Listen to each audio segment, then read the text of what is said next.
Hello everyone, welcome to my second blog. আজকে আমরা আবার একটা ঝকঝকে দিন পেয়েছি, সুন্দর রোদ উঠেছে।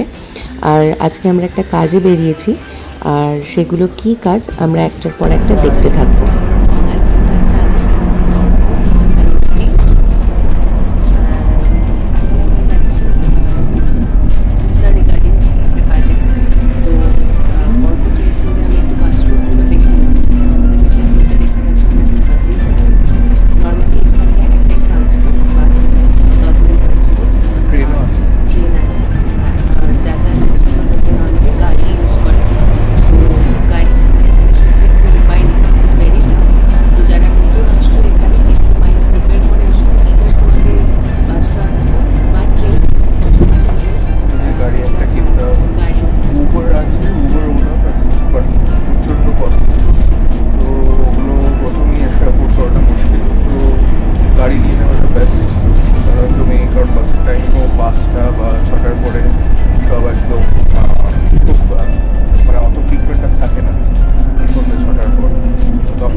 স্টপ বাটন আছে প্রতিটা সিটি। এইটা হচ্ছে স্টপ বাটন। এই স্টপ বাটনটা টেপলে ও জেনে যাবে যে তুমি নেক্সট স্টপে আর কি নামতে চাইছো। তো তখন ওর কাছে যে সিগন্যালটা যাবে পরের স্টপটা ব্রেক করবে। ব্রেক করাতে তখন তুমি এই কার্ডটা ট্যাগ করে তুমি চলে গেলে। এখন আমরা রয়েছি ওয়েলিংটন সিটির পথে। তো আজকে ওয়েদারটা খুব সুন্দর সুন্দর, রোদ উঠেছে। যেটা তোমাদের বলা হলো আর কি, যে এখানে বাসে কিছু পার্টিকুলার সিস্টেম রয়েছে। যেমন একে যে আমরা স্টপ বাটনটা দেখতে পাচ্ছি, দেখো, যারা ডান দিকে বসবে তাদের জন্য হোল্ডারে স্টপ বাটন রয়েছে, আর যারা বাঁদিকে বসবে তাদের জন্য সিটের সামনে একটা করে স্টপ বাটন থাকে। তো এই স্টপ বাটনটা তুমি যখন পার্টিকুলার স্টপেজে আগে তোমাকে যে স্টপেজে নামবে সেই স্টপেজের আগের স্টপেজে তোমাকে এই স্টপ বাটনটা প্রেস করতে হবে। Then only driver will understand যে তুমি নেক্সট স্টপেজে নামবে। তো এটা একটা ব্যাপার। আর একটা ব্যাপার হচ্ছে, এখানে তোমার বাসে পার্টিকুলার গেট দিয়ে এন্ট্রি হয়, আর পার্টিকুলার গেট দিয়ে এক্সিট হয়। যে কোনো একটা গেট দিয়ে তুমি এন্ট্রি বা এক্সিট করতে পারবে না। পাশে যেমন আমরা দেখতে পাচ্ছি যে পাশে একটা ডাবল ডেকার বাস রয়েছে। তো এরকম এখানে সিঙ্গেল বা ডাবল ডেকার দুটোই চলে, দুটোই ফ্রিকুয়েন্ট। এখানে বাস থেকে ওঠানামার জন্য এই কারণেই এন্ট্রি আর এক্সিট গেট পার্টিকুলার করে দেওয়া, কারণ এন্ট্রির সময় তোমাকে যে বাস কার্ড আছে সেটা দিয়ে স্ক্যান করেই উঠতে হবে।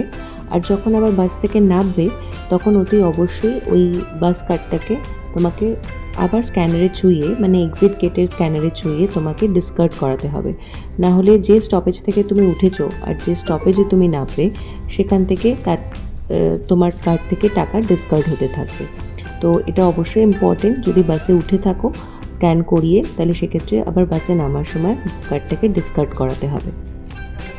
এই এভরিওয়ান, হ্যালো, আমরা এখন বাস থেকে নেমে গেছি। সো আমাদের এখন ফার্স্ট টাস্ক হচ্ছে আমরা কিছু ভিসা রিলেটেড ডকুমেন্টেশন করব। তো আমরা এখন আছি ওয়েলিংটন সিটিতে। আমি তোমাদের চারিদিকটা দেখিয়ে দেব, বাট আপাতত এই এরিয়াটায় আছি আমরা। ফ্রাইডে 7 ফেব্রুয়ারি হ্যাঁ। 2 বাজে এখানে। হ্যাঁ, আর আমরা এখন কিছু ভিসা ডকুমেন্টেশন করবো। আগে একটুখানি কিছু খাবার খেতে পেয়েছে। রাইট। আর সিটির ভিউটা দেখানো হবে তোমার আমাদের সবাইকে। হ্যাঁ, তো আর হ্যাঁ, অনেক কিছু ইনফরমেশন আমরা জানাতে হচ্ছে তোমাদের। রাইট। সো হ্যাঁ, আপাতত এগুলোই ভিসা ডকুমেন্টেশন হলে। আর ফার্স্ট টাইম আমি অ্যাকচুয়ালি, এটা অর্কর অফিস এরিয়া অলসো। সো যদি পারি আমি ওই দিকটাও কভার করে দেবো, ওই রোড সাইডটা।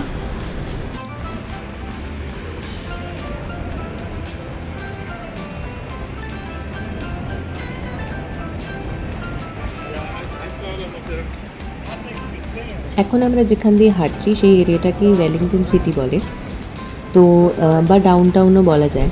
তো এখানে সমস্ত ধরনের অফিস, ব্যাংক, সমস্ত রকমের শপস, যত রকমের ব্র্যান্ডেড শপস হতে পারে মেকআপের জন্য, ক্লোদিংয়ের জন্য বা উইন্টার ওয়্যারের জন্য, বা তুমি ঘরের কোনো ডেকোরেশনস আইটেম বা তোমার ফার্মাসির কোনো আইটেম, সব কিছুর জন্য তোমার ওয়ান স্টপ ডেস্টিনেশন হচ্ছে এই সিটি। তো এখানে মানে ওয়েলিংটন এমন একটা জায়গা যেখানে এরকম হ্যাপেনিং সিটি লাইফও তোমরা দেখতে পাবে, সাথে সাথে একটু নিস্তব্ধ, একটু চুপচাপ সাবার্বস এরিয়াও দেখতে পারবে, আউটস্কার্ট এরিয়াও দেখতে পারবে। তো ওয়েলিংটনে যেটা আমি এসেই লক্ষ্য করলাম যে দুটো লাইফই এখানে খুব সুন্দর, এখানকার সিনিক বিউটি খুব সুন্দর।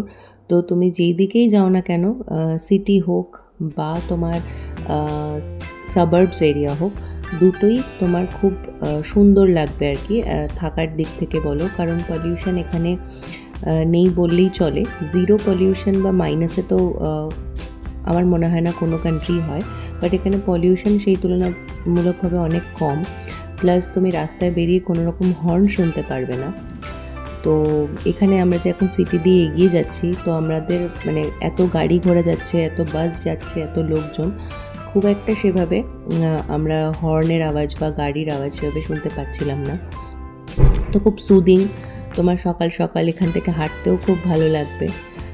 আর এখানকার লোকেরা মোটামুটি একটু আর্লি স্টার্ট করতে চায়। তো এখানকার অফিস মোটামুটি 8:30, 8টা 8:30টার মধ্যেই শুরু হয়ে যায়, অনেকে 4টের মধ্যে শেষ করে দেয়, 4টে 4:30 5টার মধ্যে এখানকার এরিয়া ক্লোজ। চারিদিকটা দেখতেই পাচ্ছ, সুন্দর লাগছে। আর যে সমস্ত গ্লাস ডোরসগুলো দেখো অফিস বিল্ডিংয়ের নিচে সমস্ত গ্লাস ডোর, এটা হতে পারে যে কোনো ক্লোদিং শপ বা হতে পারে সিনেমা হল বা হতে পারে ফুড কোর্ট, তো সব মিলিয়ে মিশিয়েই রয়েছে। আর এই যে ফুটপাতের ধার ঘেঁষে আমরা এখন হাঁটছি, দেখো এক একটা ব্র্যান্ডের নেম আমরা উপরে বা হোর্ডিং বোর্ডটায় দেখতে পাবো। তো এরকম পরপর চলতে থাকলে তোমরা এরকম একটার পর একটা দোকান, আর সমস্তই মোস্টলি তোমার এখানে ব্র্যান্ডেড সব তোমরা পেয়ে যাবে, যেহেতু অফিস এরিয়া। তো মোটামুটি সমস্ত cream brands, world's best brand তোমরা এখানে পেতে পারো। আর কথা বলতে বলতে আমরা এখন পৌঁছে গেছি একটা ছোটোখাটো ক্যাফেতে। তো এখানে ক্যাফে বলাটা ভুল, এটা সুপার ডেলি, যেরকম আমাদের ইন্ডিয়াতে মন্দিনীর শপ আছে, এটা একটা বেকার শপ। তো এখানে তুমি টি, কফি, টি এর মধ্যে এখানে বাবল টি খুব ফেমাস। তো টি, কফি, নানা ধরনের কেক, পেস্ট্রি, বানস, ডোনাটস, এগুলো তোমরা পাবে। আর অফিস এরিয়া যেহেতু, তো তোমাকে মোটামুটি 12টা থেকে 2টোর মধ্যেই সব কিছু খাবার দাবার কিনে নিতে হবে, আদারওয়াইজ 2টোর পর এখানে টোটালি ক্লিয়ার হয়ে যায়, তুমি কিছুই খাবার দাবার পাবে না যেহেতু অফিস এরিয়া। তো এখানে লাঞ্চ টাইম মোটামুটি 12টা থেকে শুরু হয়ে যায়। তো মোটামুটি এখানে সবটাই খালি হয়ে যাবে যদি 2টোর পর আসা হয়। তো যে ডকুমেন্টেশনের কাজের জন্য আমরা এসেছিলাম, সেই কাজটা এখন হয়ে গেছে। তো বেশ অনেকটাই সময় পেরিয়ে গেছে, আমরা সকালবেলা ব্রেকফাস্ট করেছি তোমরা দেখলে ওই সুপার ডেলি থেকে। তো এখন আমাদের একটু খিদেও পেয়েছে, তো আমরা ঠিক করলাম যে বাইরেই খাওয়া দাওয়া করব। তো এটা ওই যে ক্যাফেটার বাইরে আমরা বসেছিলাম, সেই ক্যাফেটার বাইরে এরিয়াটা।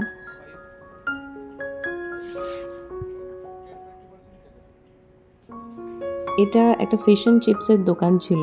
তো এখান থেকে তুমি টাটকা মাছ কিনে ওরা ওখানেই তোমাকে সামনে দাঁড়িয়ে ফ্রাই চাইলে ফ্রাই করে দিতে পারে, বা তুমি যদি ব্যাটার দিয়ে চাও ব্যাটার দিয়ে ওপরে ক্রিস্প একটা লেয়ার তৈরি করে দিতে পারে।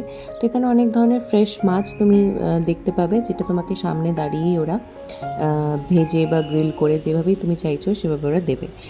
তো একটা বাটার ফ্রাই নেওয়া হয়েছিল আর একটা ফিশ ফ্রাই নেওয়া হয়েছিল। তো দুটোই খেতে খুব ভালো ছিল, আমি ফার্স্টবার এখানে ট্রাই করলাম। আমাদের ইন্ডিয়ান নর্মালি আমরা ইন্ডিয়াতে যেভাবে খেয়ে থাকি প্রচণ্ড স্পাইসি হয়, এখানে অতটা স্পাইসি হয় না, বাট খেতে খুব টেস্টি ছিল।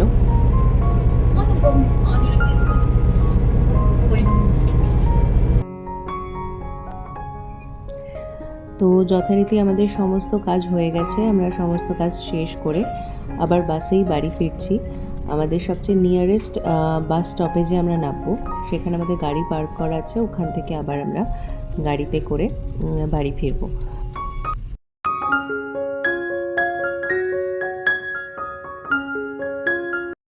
দেখতে দেখতে আমরা বাড়ির অনেকটা কাছাকাছি চলে এসেছি, আর এখানে অনেকটা সন্ধেও হয়ে গেছে, প্রায় 6টা বাজে। কিন্তু দেখে কেউ বলবে না যে এটা 6টা, কারণ এখানে মোটামুটি সূর্যের আলো থাকে রাত 8:30 অবধি। রাত 8:30টার পর আমরা এখানে রাত্রি বুঝতে পারি। আজকের ভিডিওটা এইটুকুই। আশা করি সবার ভিডিওটা ভালো লেগেছে। দেখা হচ্ছে নেক্সট ভিডিওয়।